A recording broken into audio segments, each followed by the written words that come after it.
Good afternoon, ladies and gentlemen, and also distinguished guests and our dear teachers, professors. And it's my great honor to introduce Professor Robert Sternberg in this session. Professor Robert Sternberg, as you know, is a very, very well-known professor in gifted education and in psychology in the world. Today, we are great that we can invite him to give us a speech today. Yeah. And there are lots of achievements of Professor Robert Sternberg. So forgive me, I have to read my notes so that I will not lost his very important achievement. Yeah. Professor Sternberg is professor of psychology at Cornell University, an honorary professor of psychology at Heidelberg University, Germany.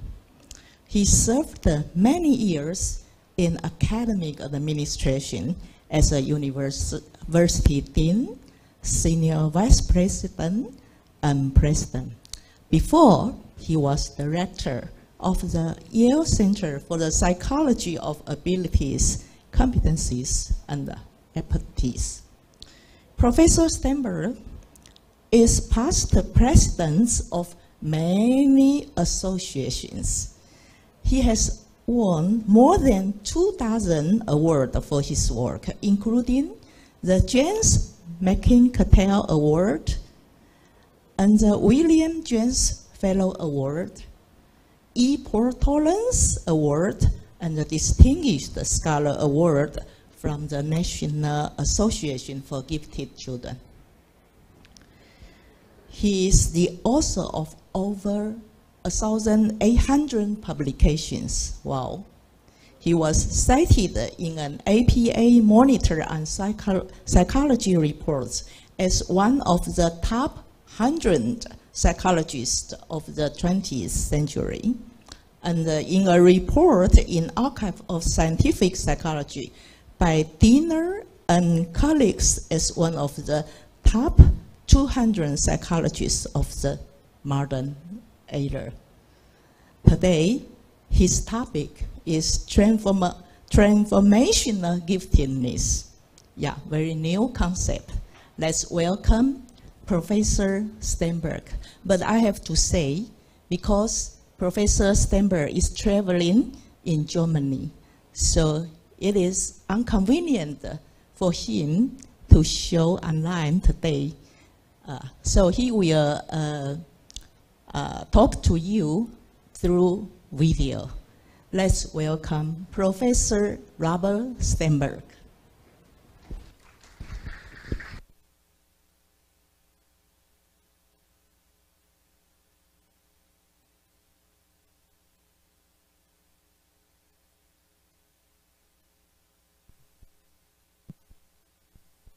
Good afternoon. My name is Bob Sternberg. I'm from Cornell University in Ithaca, New York. But today, I'm in Karlsruhe, Germany, with my family, visiting my in-laws who live in Germany. It's a pleasure to be able to speak with you today. And I'm sorry that I can't be there and that our attempt to do the recording simultaneously did not quite work. Today, I'm going to talk about transformational giftedness. And my collaborators in this work are Akash Chowkesi, Ophelia Desmet, Sarah Karami, Jenna Landy, and Jialin Liu. Thank you for having me.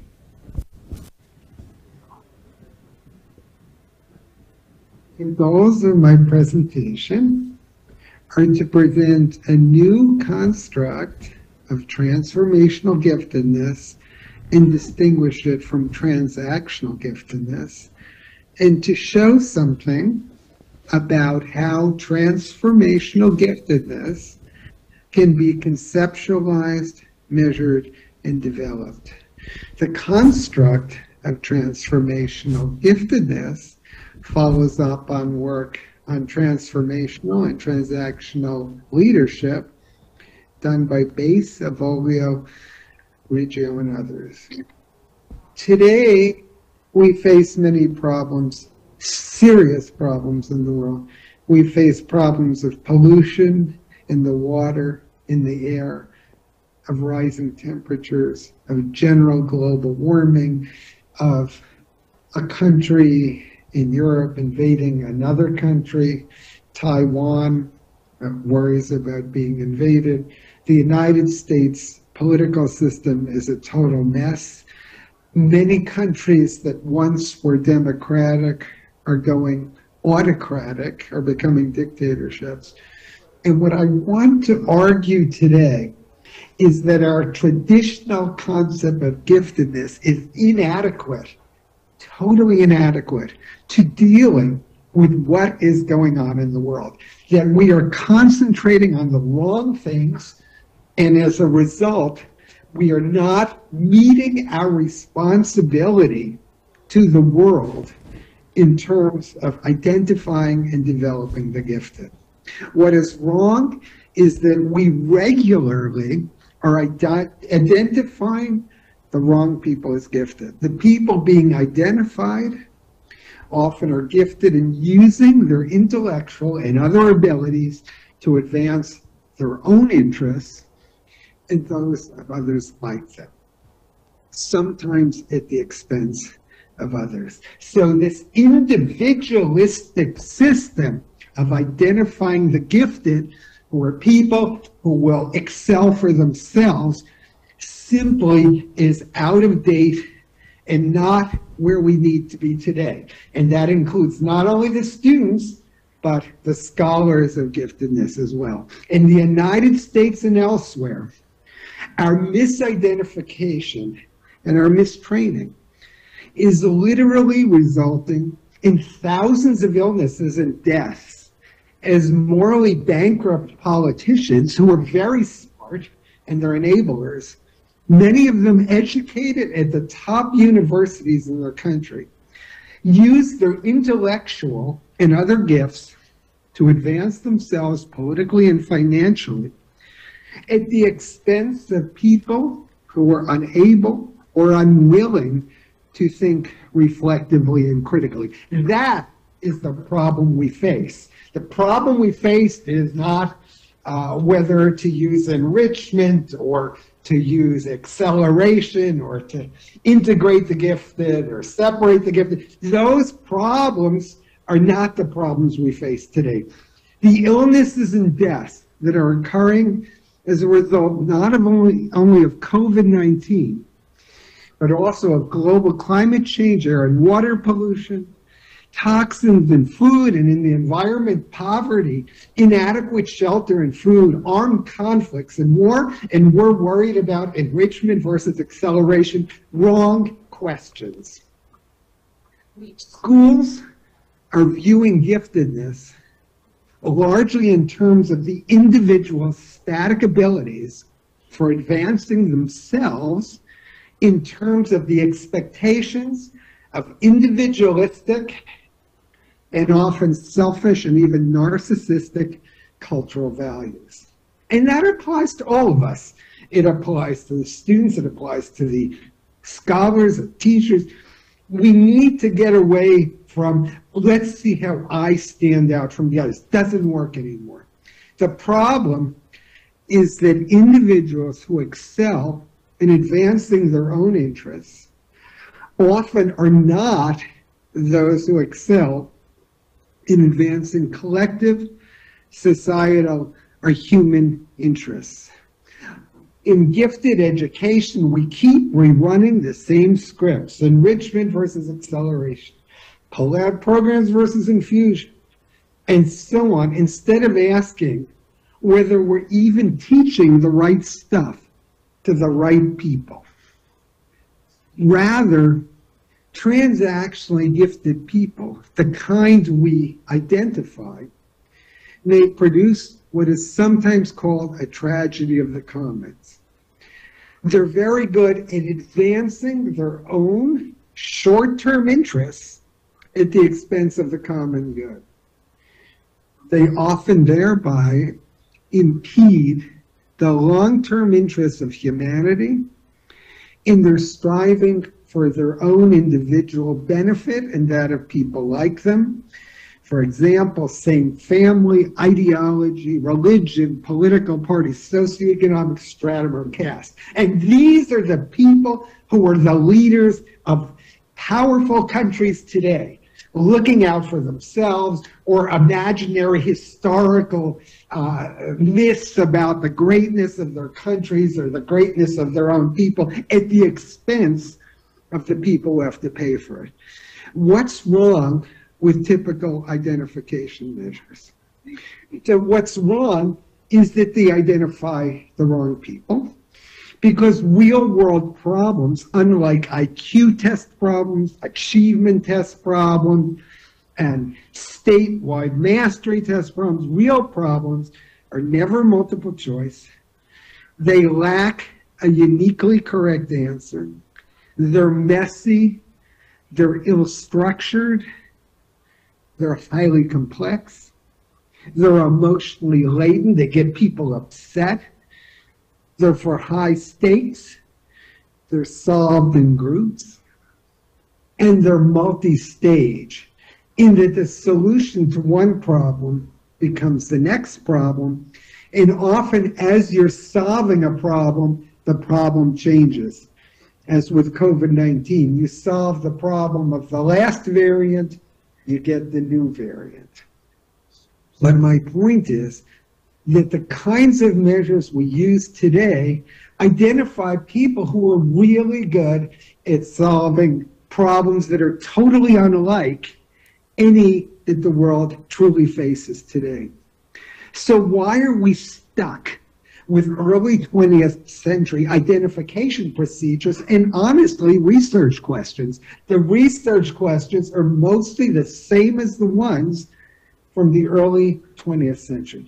Because of entrenchment, we'll just keep doing the same stuff and give it a new label or a new surface structure and then represent it as something new.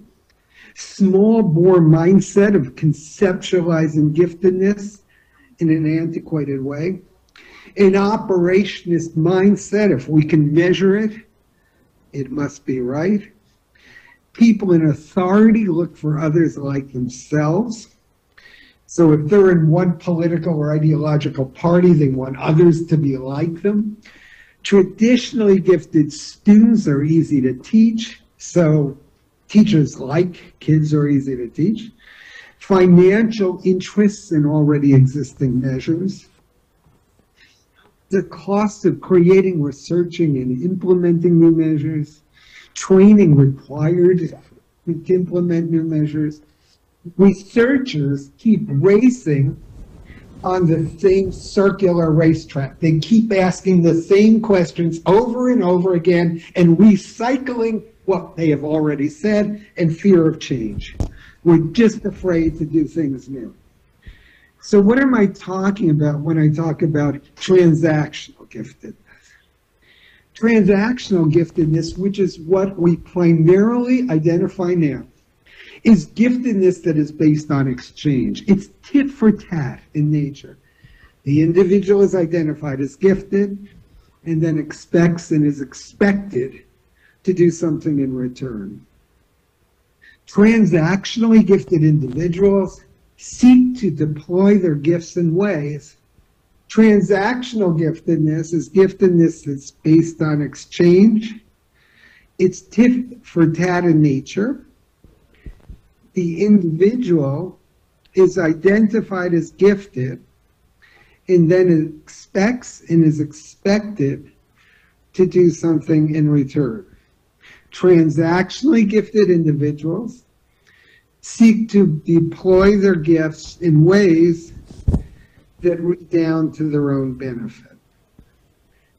In contrast, Transformationally gifted individuals seek positively and meaningfully to change the world at some level in their own way to make the world a better place.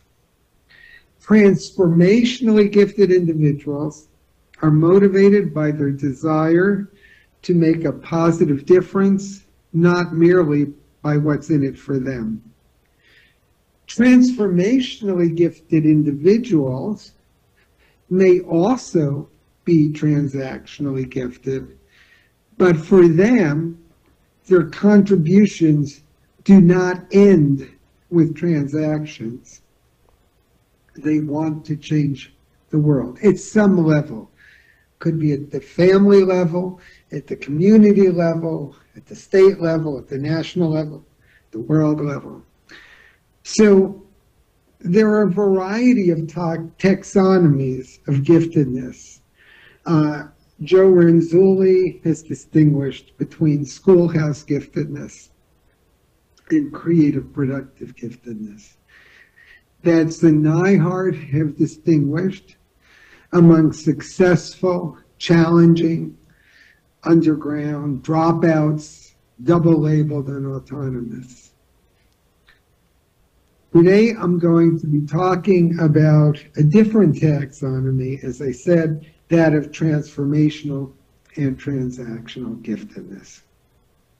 So, in this taxonomy, what I call type 1 giftedness is unidentified giftedness. The individual is never identified as gifted despite their gifted potential. So some kids have gifts, but the school or the teacher or the test or the society simply doesn't recognize them. Whatever they're good at is not part of what the school is looking for. Transactional giftedness, as I said, is where the individual is expected to perform in a gifted manner in exchange for being identified or employed. So transactional giftedness is basically the notion that you help us, we help you. Type 2 transactional giftedness is inert giftedness. In inert giftedness, the individual fails to act in a gifted manner, even though they were identified as gifted or hired because they were deemed to be gifted. They're essentially the disappointments, the ones who are identified, but as soon as they're identified, they seem to be on a downward track. Nothing comes of it. They may join Mensa or some other high IQ society, or they may talk about their great test scores or their school grades, but nothing more happens. So this is a trial. Oh my God. Slides the slide. Info. You are using the arrows to navigate, and they might be able to see it too.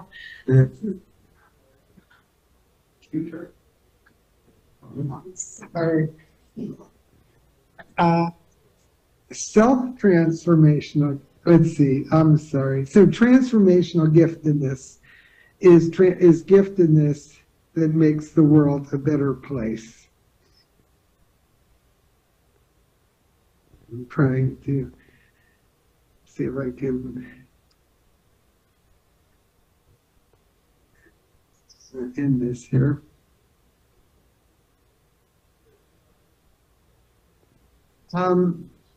Self-transformational giftedness, which is type 4, is where the individual transforms themselves, but does not seek to transform others. In other words, they're gifted transformationally, but the transformation is within themselves.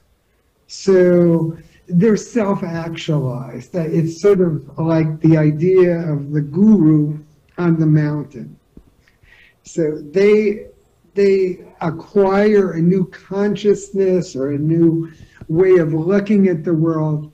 They fulfill their destiny for themselves, but their giftedness is oriented toward their own person. Type 5 is other transformational giftedness. The individual transforms others, but not themselves. So this is a photo of Martin Luther King, who was perhaps the greatest civil rights leader in the history of the United States.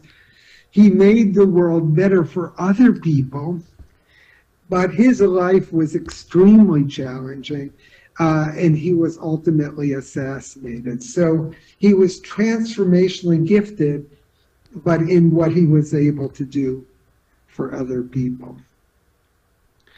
And fully transformational giftedness is where the type 6 is where the individual transforms both themselves and others.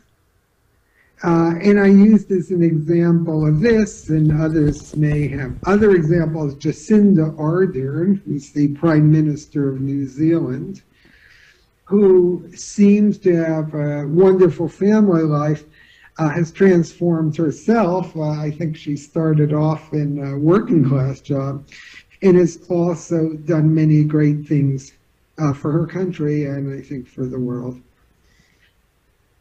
Pseudo-transformational giftedness is a type of giftedness we see a lot in the world today. The individual pretends to produce transformation while seeking only to use their giftedness to advance themselves. Unfortunately, many of the political leaders of powerful countries are ones who are pseudo-transformationally gifted. The example I have here is Jim Jones, the cult leader, who led his cult to commit mass suicide and murder.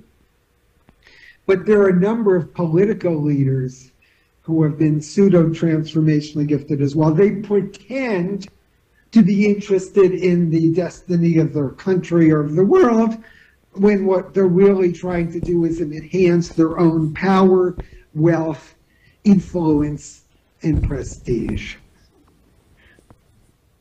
Pseudo-transformational giftedness can be of the self-destructive kind, that's type 7. The individual, in seeking to advance themselves, destroys themselves in the process.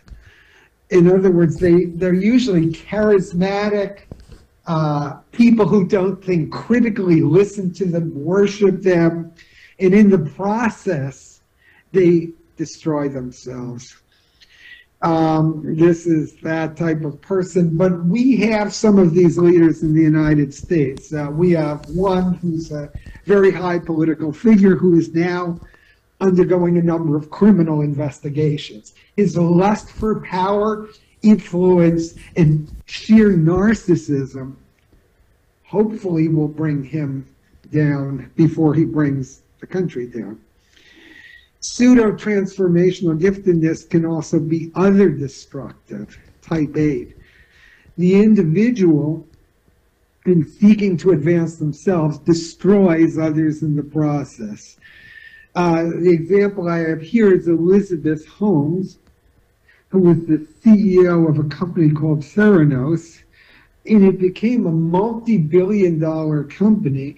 She was very charismatic in claiming that just a prick of the finger could give blood tests that could diagnose a number of illnesses, but it was a house of cards. And even very prominent, smart people invested in Theranos, and she later found herself in criminal proceedings. So she brought down many other people with herself. And type 9 is fully destructive pseudo-transformational giftedness. The individual, in seeking to advance themselves, destroys both themselves and others. And I have as an example here Adolf Hitler. And until recently, one would have liked to think that fully pseudo-transformational leaders and gifted leaders disappeared in the 20th century. But the world is full of them right now. And they're bringing down their countries, they're bringing down the world, and there are always people who will follow these pseudo-transformationally gifted individuals, either because they think they'll profit from it, or because they don't think critically, or because they're looking for someone to worship and follow.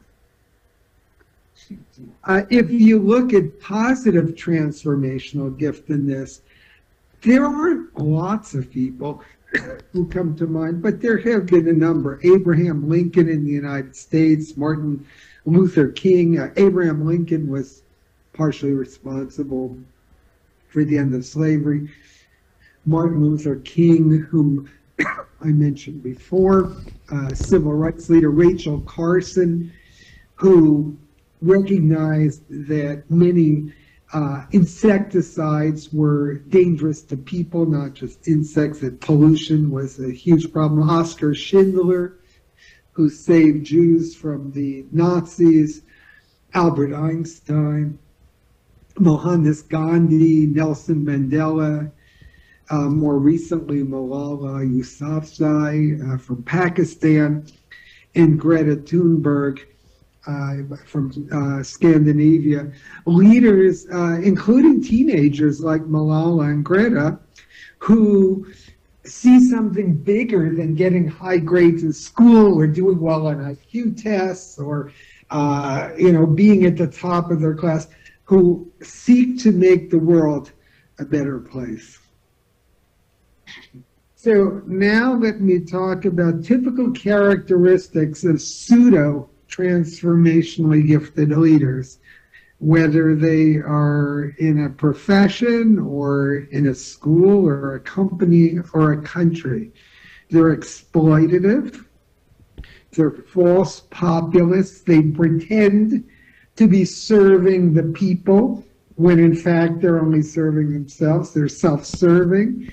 They're charismatic, but for the wrong reasons. They're willing to harm others, to kill others, to advance themselves. They're willing to commit genocide. It's happening right now as I'm giving this talk, to advance their own smallness and narcissistic belief in themselves. And they're dark triad leaders. They're narcissistic, they're Machiavellian, and ultimately they're psychopathic. They just don't, if they harm other people, they don't care. It's only about them. So why is it hard to be truly transformationally gifted? To be pseudo-transformationally gifted, as so many leaders are, it's not actually that hard. The main thing is to be charismatic and to be self-absorbed. But to be genuinely transformationally gifted is hard. It requires creativity.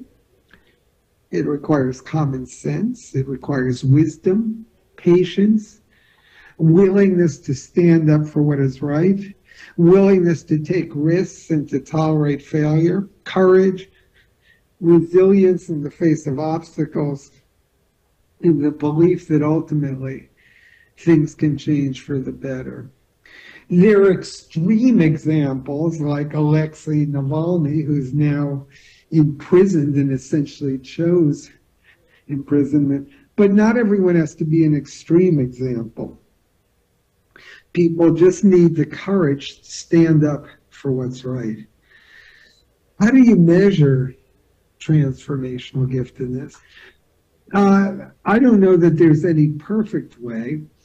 One can use maximum performance problems, which require you to do a task, or typical performance problems, which require you to tell about yourself.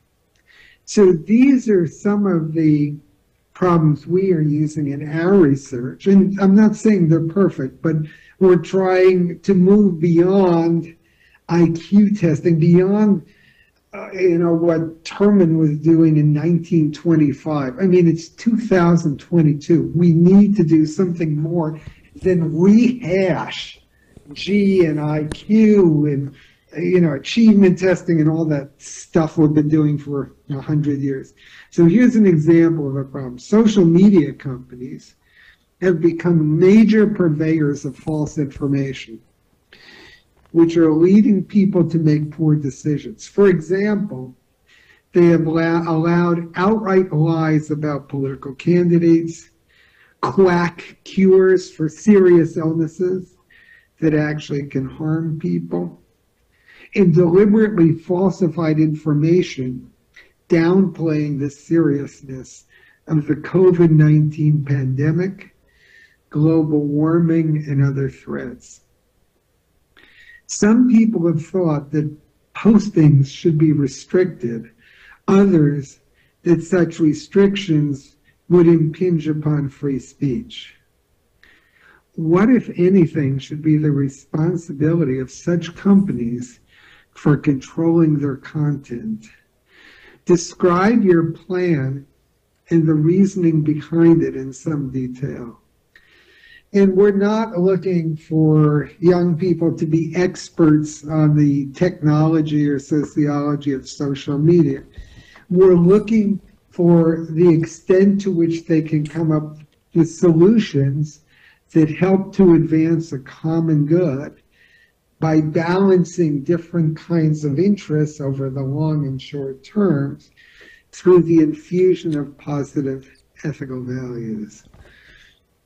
Here's another one. Sometimes states or countries share natural resources, such as water from rivers that flow through two different political entities.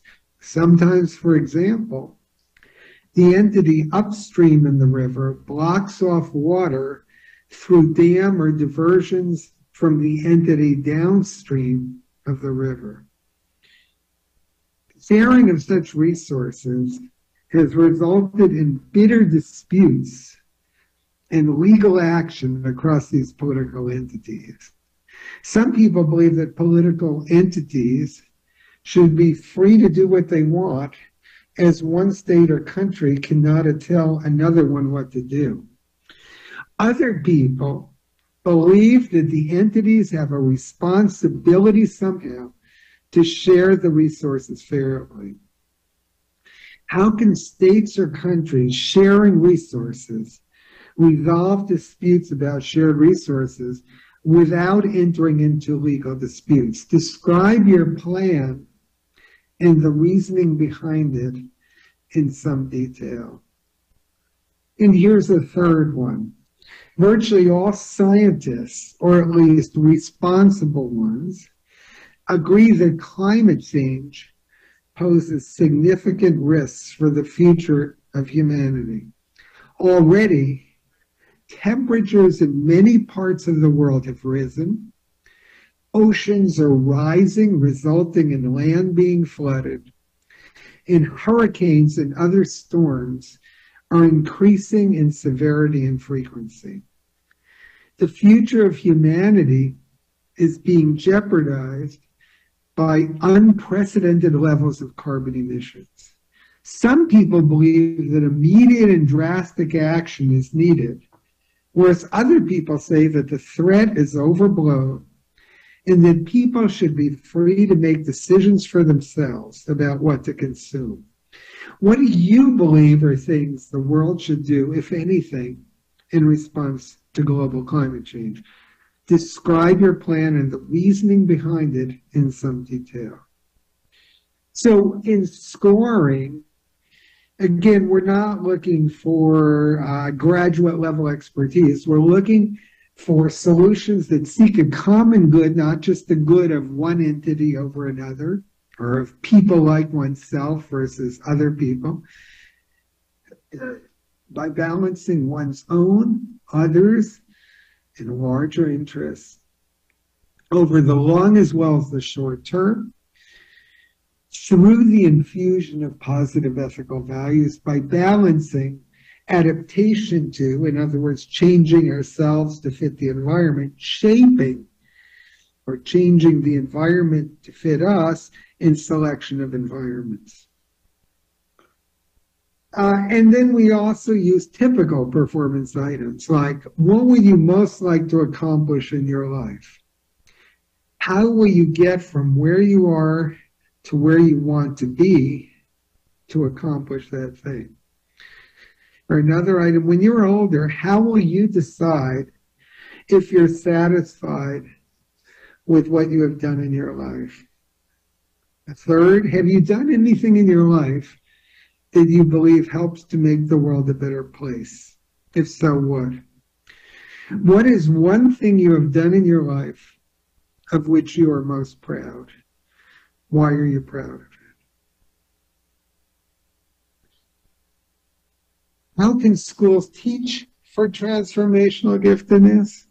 They can use real problems with real consequences for the world that are ill-defined, not like IQ test or achievement test problems, and that have no clear path to solution. And schools can reward responses that help to achieve a common good over the long term as well as the short term by balancing one's own, others, and larger interests through the infusion of positive ethical values. They can encourage collective problem solving as well as individual problem solving. They can reward groups, not just individuals, for their problem solving, and they can emphasize the processes of solution, not just the solutions themselves.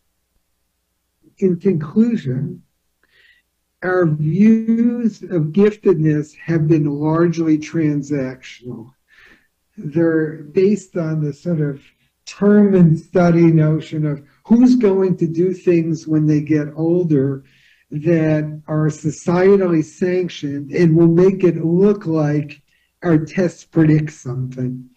We need to move away from this view, which is all about school performance and test performance, toward a view of transformational giftedness.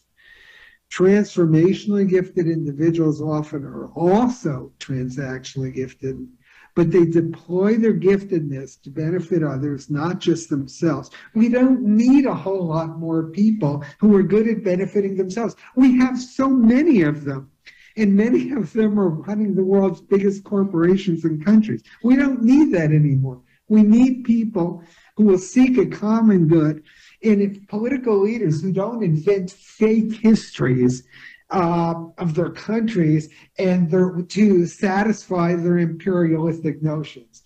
We need leaders who don't come up with slogans like, make America great again, or, that instead of seeking a common good, only reward people who the leader wants their votes from.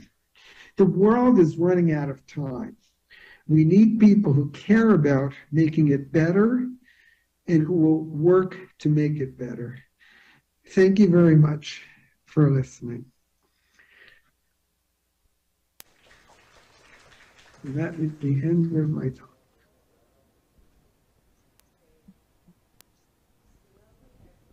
Please wait a moment. We have Thank you. Q&A online. Where are you?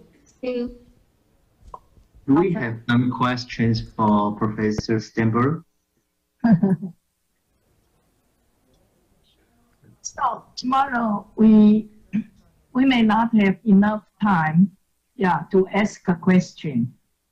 Harold wondered if he can ask a question right now. Someone has a question? Yeah. I think Harold is going to ask a question. Yeah. First of all, thank you, Professor Sternberg, for pointing out the insufficiency or shortcoming of gifted education in the past with your experience. I am Professor Course. doctoral student Harold, and I have 3 questions. The first is, we are looking for common good, but how gifted is defined as positive, meaningful, and in his own way, because it looks a bit like good or evil. The second is, at what age can a child be identified as gifted? When a child doesn't know the whole world, can he know that those things are positive or meaningful?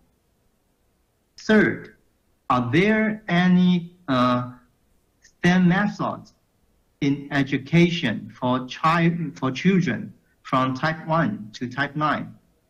The method the professor told about, real questions, often have no answer or no answer yet, such as the contradiction between economic development and environmental protection. If the process of solution hurt some people, is that appropriate? It's my question. Thank you. Okay, so let me just start with a story that you may be familiar with. It's a story of a guy who is, it's dark, and he's looking for his key, which he dropped, and a policeman sees him looking for the key and asks if he can help. And the guy says, sure. So they keep looking for the key and looking for the key, and they don't find it. And eventually the policeman asks, are you sure you dropped your key here? Because we've looked everywhere and we can't find it. And the guy says, oh no, I didn't drop it here. I dropped it over there, but it's a light here so we can see. And if we look there where I dropped it, it's too dark and we wouldn't be able to find it. And so my general answer is, I think the gifted field, following Terman, has taken too easy a path. If we can't deal with complex problems, let's deal with trivial ones, because the trivial ones have correct answers and they have correct paths to solution. And some people are consistently good at solving those. And it's been a freaking failure. If you look at the people who, our Congress has a number of people graduated from Harvard, Yale, Princeton, the very top universities in the country. And many of them suck. They're, by consensus, really bad at what they do. Why are they bad at what they do? They're very good at solving the kinds of problems we use for identification now. It gets them into Harvard and Yale and your top university, but they're the wrong people. They're the ones who are going to live, their constituents are going to be poor, and they're going to be living in big gated houses with fancy cars and nice lawns and memberships in golf clubs. And if that's what we want, then we should continue to do what we're doing. So that's why I think we need to change. How do you decide what a common good is? I agree that there is no absolute way of doing it. But when we score, we don't score by the answer. We score rather by how you think about the problem. Let me give you an example. So for the water problem, in a different talk, I have this as an example. A good response is one where someone says, look, we have these two countries in conflict because they share water. So each country should appoint 3 experts, not from that country, but 3 internationally known experts, and then some other countries appoint some other experts. And those people are given the resources to be able to study the flow of the rivers and who's taking what from the rivers, and their deliberations ought to be kept confidential while they're having them, so they're not disrupted by people who have vested interests. And each country should agree in advance to abide by the decisions of the experts they mutually appointed with other experts added. And then the experts should be given a chance to present their solution, and it should be tried out for a period of time. So my point is, it's not that you know in advance what the solution is. What we're looking for is the processes the person taking the test comes up with to help find what the common good is, recognizing that there'll always be disagreements, and yet we have to work to bridge those. The people who go to war, like, when one country invades another, they're not looking for a common good. They're looking for a phony good. They're pseudo-transformational leaders based on fake histories of our destiny. That's not a common good. And you're in Taiwan, so some of this may ring just a little bit. I don't know why that would be. So we look at the process.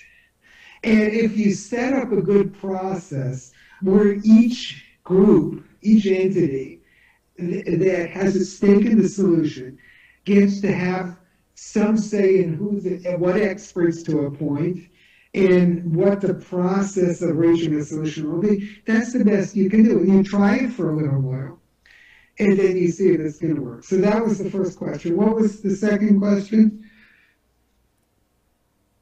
The second one is, what age can a child be identified as gifted? Yeah, so the problems have to be adjusted to the age of the kids. But young kids have this, if on a smaller scale, the same problems big kids have. It may be sharing of marbles, or sharing of toys, or it may be who goes first in playing with something, or it may be that the parents have limited resources and they can't give all of the kids exactly equal resources at the same time. Or it could be dealing with a bully, or it could be dealing with being excluded from a group. So you take problems that have the characteristics I described, where there's no one correct answer, they're not multiple choice, they're unstructured, they're real, they're emotionally laden, the problem changes as you go on. You take them in a way that's age relevant, and you can have them talk the solutions rather than write the solution.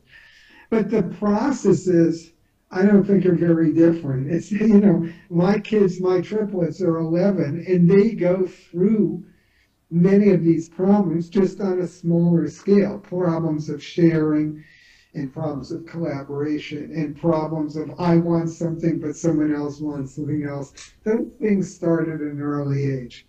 And what was the third question? Thank you. And my third question is about type 1 to type 9 have a common method to teach the gifted student. What you do, in part, is you get the way, I can't speak for Taiwan, but the way many schools teach is they teach academic content that's divorced from real world problem solving. And the way you teach this stuff is you give people problems that they face in their lives, or that they soon will face, based on Vygotsky's notion of the zone of proximal development. What are problems in your life that you are about to face? And you teach academic content through these kinds of problems. It can be mathematical content, it can be historical content. You look at what people did in the past to solve these problems. You look at what people in different cultures have done to solve these problems. You look at if there are arithmetical aspects, how can you share arithmetically? So you teach school content in the context of problems that matter in the world today, so that when kids get out of school, they're not experts in school problems who can't solve the real problems the world faces, which is what we're producing. Thank you, Professor. It's very glad to talk with you. Thank you. Thank you. Yeah, thank you, Robert. Thank you so much. You must be tired already. So we will edit your video, try to display it tomorrow afternoon in Taipei. Okay. Okay, so I'm done now, right? You don't need me anymore? I'm done. No, you are done. Yes, right. Okay. All right, well, I'm sorry, it didn't work out. I don't know what went wrong with the WebEx, but we certainly tried to make it work. I just couldn't get it to work.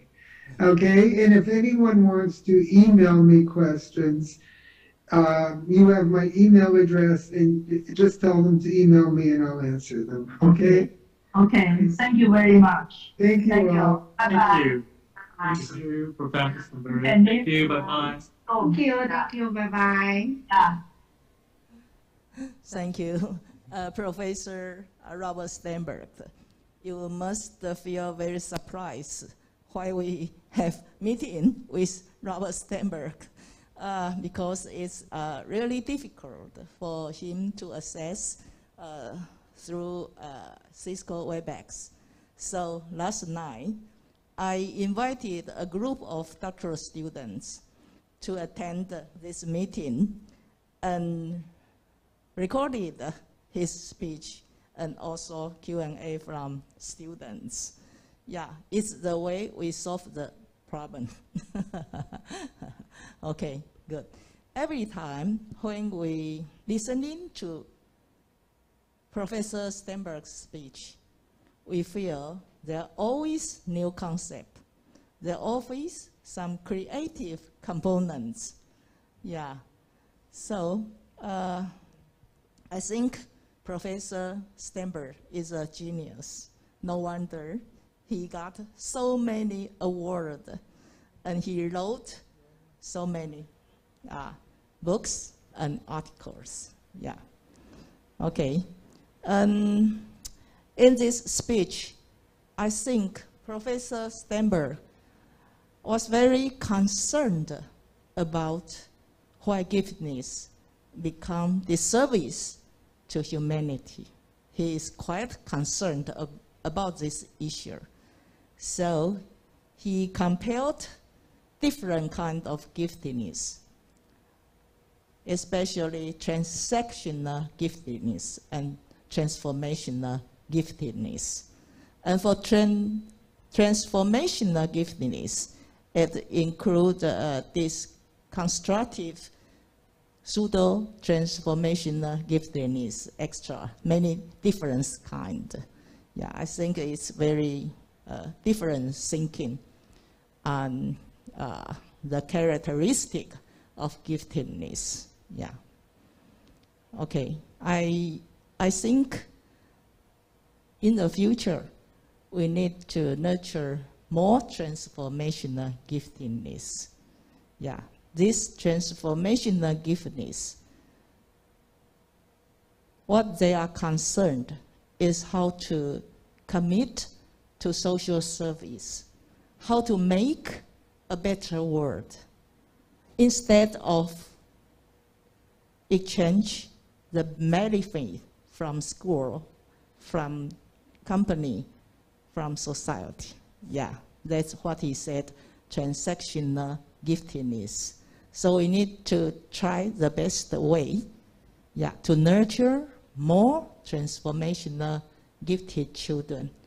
And the way Professor Robert Sternberg indicated, it's not to strangers to us. He emphasized the cooperative problem solving. So in the future, we need to nurture and cultivate problem solving ability and social concern instead of teaching math and science, just as Sternberg say what he look Taiwan's gifted education. But I have to say, now Taiwan gifted education is very emphasized in soft skill like creativity, independent skill, leadership, problem-solving ability. So we are changing. Hope this kind of changing will help us have a more humanity gifted education in component. Yeah. So I think we still have few minutes. Are there any questions from our audience, even physically audience or online, our friends? Are there any questions from you? And Dr. Sternberg said you can email to him if you have questions. Yeah, he welcomed everyone. If you have questions, you can email to him. Yeah. So I wonder if there are more questions. May I say something, please? Oh, Andrew, please. To be honest, I'm really inspired by the way Professor Sternberg categorized the giftedness into 9 genres. With transactional giftedness for the first 3 and transformational giftedness for the other 6. But my point is that with a system like this, it seems to be very difficult for us to create a screening system to identify those gifted students. That's the first question. And also, secondly, some people may fall into 2 genres at the same time, or more than 2 genres at the same time. And facing a student like this, how can we teachers help them better themselves, as well as better help them better the world? I think that would be a very challenging question for us, and also a very big task for us as well. But I believe Professor Sternberg's speech is really inspirational and insightful because he showed us an innovative way to categorize, to identify giftedness, and at the same time remind us how things may possibly go wrong if we stick to the conventional way of identifying gifted students. That's what I think. Thank you. Thank you, Andrew. And any response for Andrew? Or any more question? Andrew, you can email to Professor Robert Sure, Sternberg. yeah. I just want to share some feedback from myself. Yeah. Right. I think this very insightful speech, as well as very innovative as well. As what Professor Kuo has mentioned, Professor Sternberg is a very creative, very original professor. No wonder he has got a lot of awards. Thank you. No more questions? Okay, please. Dr. Lin, right? Oh, you have to use micro. Yeah. Here we go. Thank you. Hi, everyone. Just a quick comment. I totally agree that this is such a very creative way and a very inspirational presentation. And I do like, very specific, I do like Professor Sternberg provide some, like concrete examples and how we be able to measure or assess, this kind of the concept of the transformational giftedness. But I'm not going to challenge any of his idea. I was just thinking like, because because of the social norm, because people's expectations. And sometimes we really worry about, teach to test. We teach like how students doing well in the test score.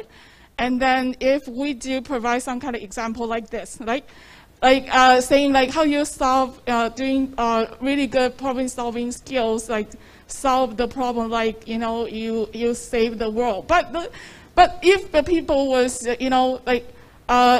put it in the wrong way, so something good turn into evil, like could be. I'm kind of just worried about this a little bit. Hopefully it's going to happen, like, some, educator was make use of those examples and then teach the student how you're going to, score high in this kind of test. So, creating another problems, I don't know, I just thinking, yeah, it's such a very, very inspirational ideas, but I was just thinking in terms of, how that put it into practices, right? Like, because we talk about theories and how we actually bridge the theory and the practices, but at the same time, we really have to care about how what people is doing kind of damages the system, right? Yeah, thank you for... thank you, yeah. Dr. Lin. Yeah, thank you so much. Thank you so much, your question. Yeah, yes, teaching and testing and getting higher score. It really the challenge of gifted education. Yeah, it make something not develop in the right way. So we really have to care about how to change such kind of measuring way or testing way. So now we are emphasized performance assessment and also structural observation or even other psychological assessment in Taiwan. Yeah, we hope in the future we are not so dependent on standardized test or other tests published in some teaching classes. Okay, so yeah, hope in the future we are getting better and better. Yeah, thank you.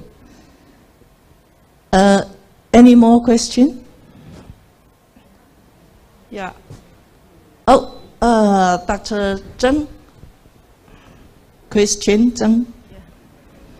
I do not have any question. I just have some comments to make. I think what Professor Sternberg says about the 9 types of giftedness is not to say that we need to figure out a way to identify those type of giftedness. But as teachers or educators, I think we need to set up or send forth a message that caring for people, for humanities, is very important. If you are a gifted person, if you are a talented person, you have the responsibility to make the world a better place. If you are a leader, like a political leader, you should not and you cannot do whatever you can do for your own benefits. I think that that's the message I get from Professor Sternberg. So maybe as teachers or educators, we need to add to a new dimension of international awareness or empathy or care for people in our classroom. Like we can add to SDGs, the Sustainable Development Goals in our teaching. No matter what subjects we are teaching, we need to raise students' awareness of that. That's the message I get from Professor Sternberg's wonderful speech. That's what I want to share. Thank you. Thank you, Dr. Krishna.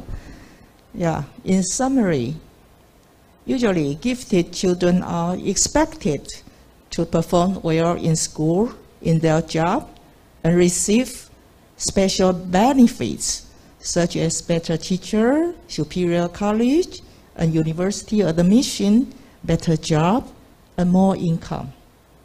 However, the problem with this transactional is that it's the egocentric needs of the individual, yeah, but not sufficiently the common good of the world.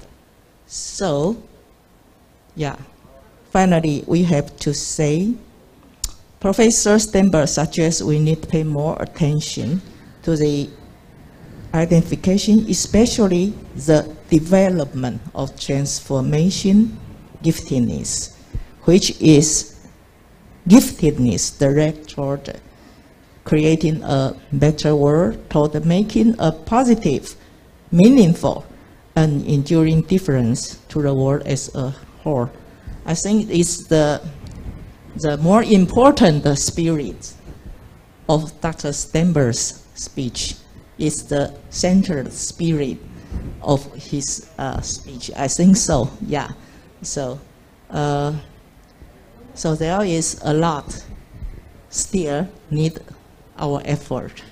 Yeah, I think there is almost the time, and when I look at you all, you sit here a whole day, you must feel tired already.